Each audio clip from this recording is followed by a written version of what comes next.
Bismillahirrahmanirrahim. Assalamualaikum warahmatullahi wabarakatuh. Perkenalkan, nama saya Dian Alfiana Zahra dari Prodi Pendidikan Agama Islam. Di sini saya akan menelaah kitab Ta'lim Muta'alim yang ditulis oleh Syekh Azhar Nuji. Di sini saya akan membahas tentang hal-hal yang dapat memperkuat hafalan dan melemahkannya. Bismillahirrahmanirrahim. Wa aqwa asbabil hifdil hiddu wal muwadhabatu wa taqlilul ghidai wa sholatul laili wa qiraatul qur'ani min asbabil hifdi. Oke.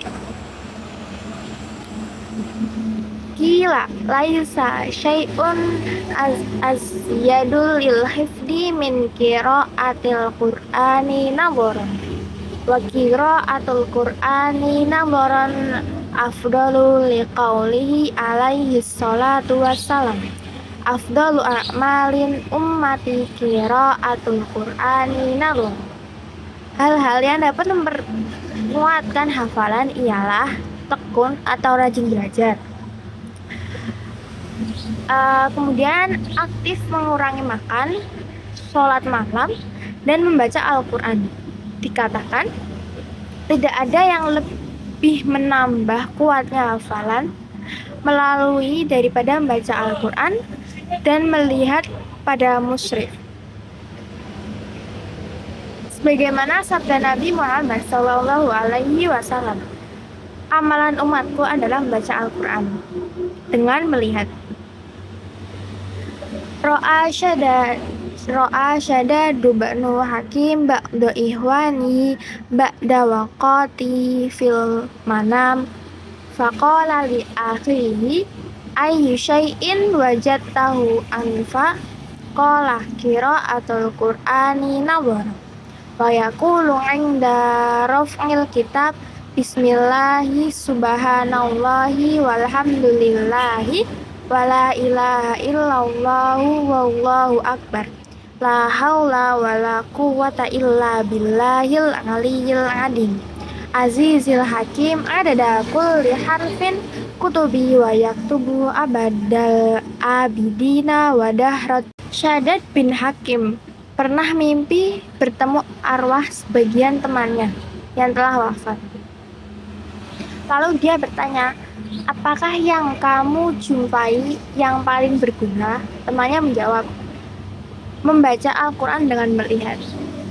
Santri kalau mengangkat kitab hendaknya membaca doa dengan menyebut nama Allah, Maha Suci Allah, segala puji hanya bagi Allah. Allah Maha Besar, tiada daya dan upaya melainkan dengan pertolongan dari Allah yang Maha Lahir dan Agung, Maha Perkasa, Maha Mulia, sebanyak jumlah huruf yang ditulis dan yang akan ditulis. Santri harus banyak membaca salawat atas Nabi Muhammad SAW karena beliau adalah sebagai pembawa rahmat kepada alam semesta.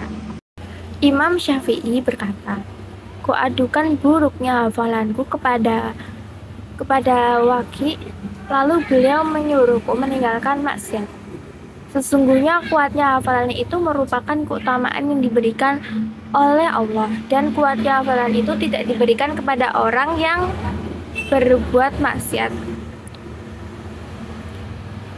Makan bundar dicampur madu dan makan 21 anggur merah setiap pagi sebelum makan apa-apa juga dapat menguatkan hafalan dan dapat menyembuhkan macam-macam penyakit, dan apa saja yang dapat mengurangi dahak bisa menguatkan hafalan, dan apa yang menambah dahak itu menyebabkan lemahnya hafalan. Wa amma ma yurison nisyana fal ma'asi wa kasratu dunubi wal muhumi wal ahzani fi umurid dunya wa kasratul ashghalin wal alai. Adapun yang dapat merusak hafalan adalah banyak berbuat maksiat, banyak dosa, banyak susah, prihatin memikirkan urusan harta, dan terlalu banyak kerja. Wa qad dzakarna annahu la yanbaghi lil akili an yahtamma lil amri dunya li annahu yadurru wa la yanfa.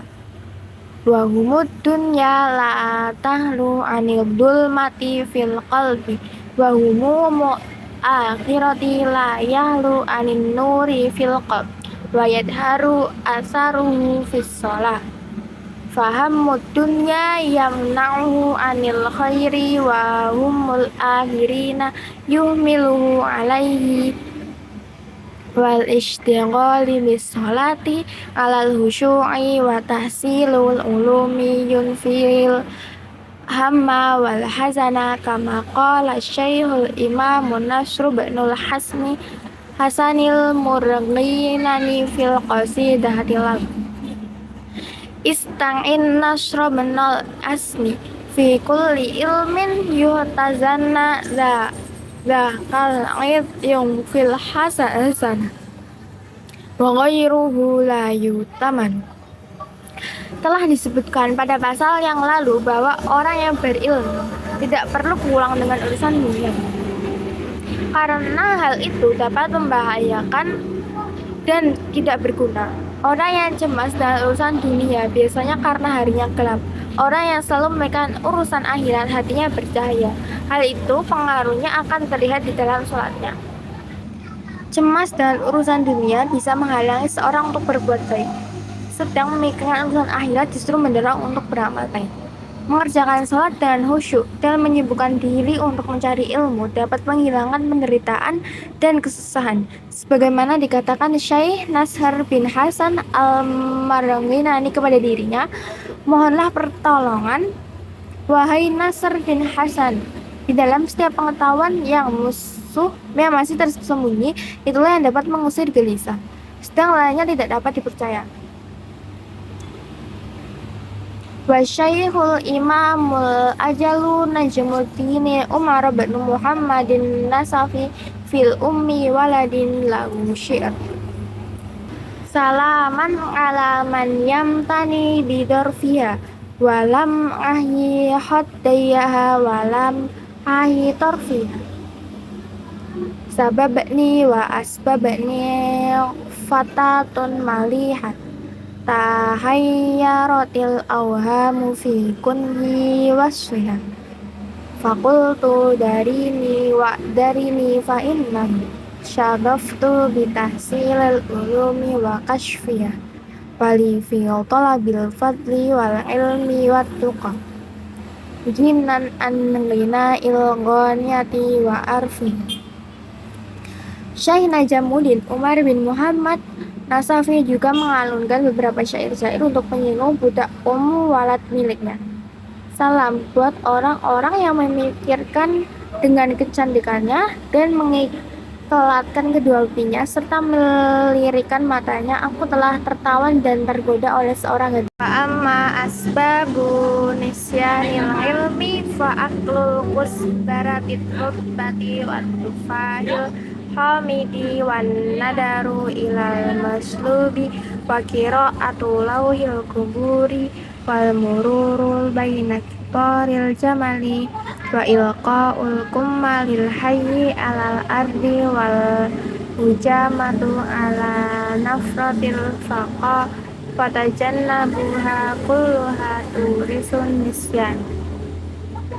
Hal-hal yang menyebabkan cepat juga ialah makan ketumbar basah, makan apel yang kecut, melihat orang yang dipancung, membaca tulisan di kuburan, melewati barisan unta, membuang ketombe hidup di tanah, dan cantuk di bagian liang tengah. Maka santri hendaknya meninggalkan semua itu karena bisa menyebabkan lupa.